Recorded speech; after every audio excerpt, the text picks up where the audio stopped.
자, 다음 소식입니다. 세기의 재판에 관한 소식 계속해서 전달해 드렸었죠. 바로 도널드 트럼프 전 미국 대통령의 재판이 열리고 있다는데 최근 들어온 소식이 있나요? 네, 뉴욕 타임즈 보시겠습니다. 지금 뉴욕 타임즈 보시면 이 루디 줄리아니 전 뉴욕 시장이라는 측근 인사들이 2020년 이제 애리조나주에서 대선 결과를 조작을 시도한 혐의로 현지 시간 24일에 대거 기소가 됐습니다.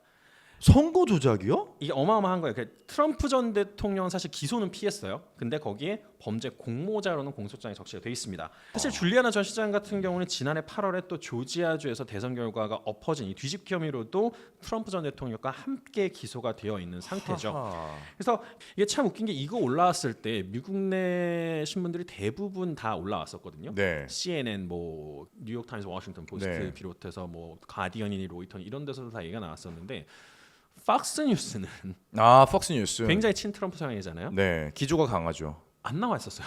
오, 이 그렇군요. 내용이 헤드라인은 안 나와 있었어요. 네네. 그래서 미국 내만 보더라도 사실 그렇게 그 성향에 따라서 이게 나오기도 하고 안 나오기도 하는데 그건 네. 사실 저는 좀 놀랐거든요. 네. 아무리 친트럼프 성향이라고는 하지만 헤드라인에 안 나왔다라는 건 좀 문제가 됐던 것 같고 그리고 이게 좀 커요. 이제 가디언 보시면 데이비드 패커라는 사람이 어떤 사람이냐면 이 연예 잡지 내셔널 인콰이어리의 모기업 이 아메리칸 미디어의 회장입니다. 네. 전 회장인데 이 사람이 이제 뉴욕 맨하튼 형사법원에서 트럼프 전 대통령의 성추문 입막음 관련해서 증인이 돼서 직접 테스티모니를 했어요. 그래서 트럼프가 실제로 돈을 네. 지불하고 성추문을 막았다.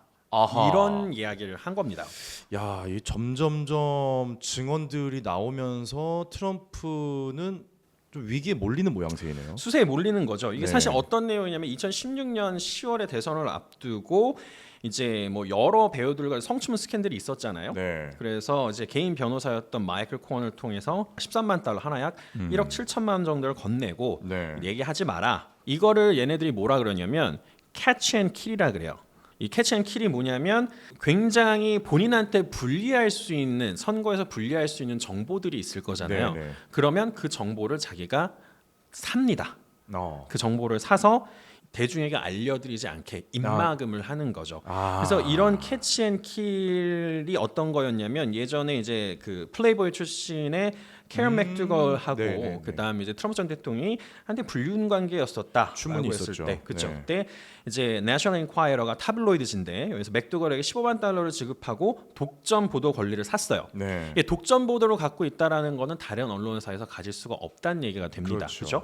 그래서 이걸 사들이고 공표를 안 하는 거죠. 보도를 안 해버리면 그냥 묻어버리게 되니까. 네. 이런 걸 이제 캐치 앤 킬이라고 하는데 이 수법이 뭐 비단 이것만 사용됐을까라고 하는 의문점은 있습니다. 그죠? 그리고 여기서 좀 저는 사실 코웃음을 쳤던 거긴 한데 피고인을 대통령이라고 하는 것까지는 이해가 가요. 전 네. 대통령. 근데 네. 이제 매우 검소한 사업가라고 이 트럼프 쪽 변호사가 트럼프를 지칭했다라고 합니다. 변호인이 트럼프를 지칭할 때 전 대통령이자 매우 네. 검소한 사업가라고 표현을 그렇죠. 했다. 근데 그리고 이게 전 대통령을 강조하는 이유가 있어요.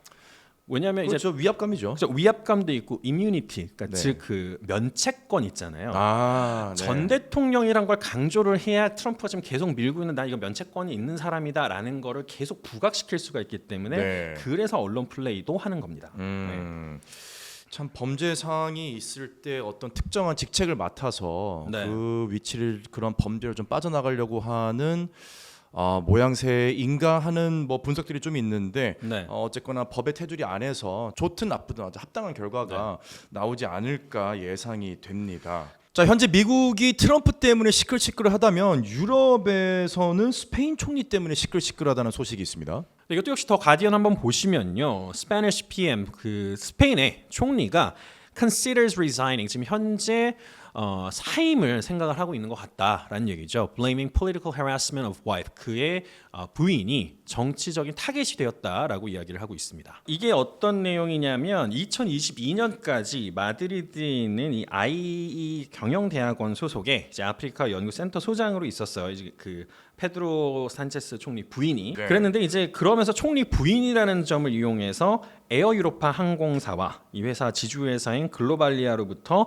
자금 지원을 받았다고 이제 주장이 나온 거죠. 근데 이게 그 웃긴 게 굉장히 확실한 근거라든가 아니면 그런 자료를 갖고 들이댄 게 아니라 네. 이제 온라인 매체를 근거로 해서 주장이 나온 거예요. 아, 약간 타블로이드 신문. 그렇죠. 같은 곳에서. 그러다 보니까 이제 산체스 총리는 자신의 부인 고메스가 아무런 불법도 저지르지 않았다. 이거는 이제 우파와 그 우파의 중상 모략이다라고 규정을 하면서 거기 가디언에도 보시면 political harassment of wife라고 하고 있죠. 그래서 네. 정치적인 핍박이다, 압박이다 이런 얘기를 하고 있는데 그래서 지난 24일에 소셜 미디어를 통해서 4쪽짜리 편지를 공개를 했어요.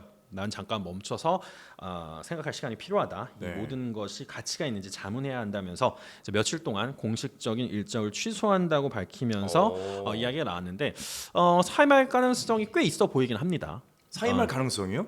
사임할 지금 가능성도 있어 보입니다. 근거는 명확한 근거는 없고 사실은 온라인 매체의 기사 하나로 지금 야당 쪽에서 밀고 나오는 건데. 근데 이거를 야당 쪽에서 밀고 나왔는데 스페인 대법원에서 이걸 공식적으로 조사를 하겠다고 결정이 나왔어요. 네. 예비 결정이 나왔기 때문에 그래서 이제 부패 혐의에 대한 예비 결정을 했기 때문에 그렇게 되면 당연히 이제 모든 화살이 들어오게 될 네. 것이고요. 또 이제 타격이 국정 있겠죠. 운영에 좀 문제가 생기긴 하겠죠. 아무래도 지금 현직 총리가 계속 뭐 법원을 왔다 갔다 해야 된다. 이런 게 이제 대외적으로 좋지 않아 보일 수도 있는 부분이고요. 네. 그래서 지금 스페인은 조금 지켜봐야 될 것 같습니다. 네.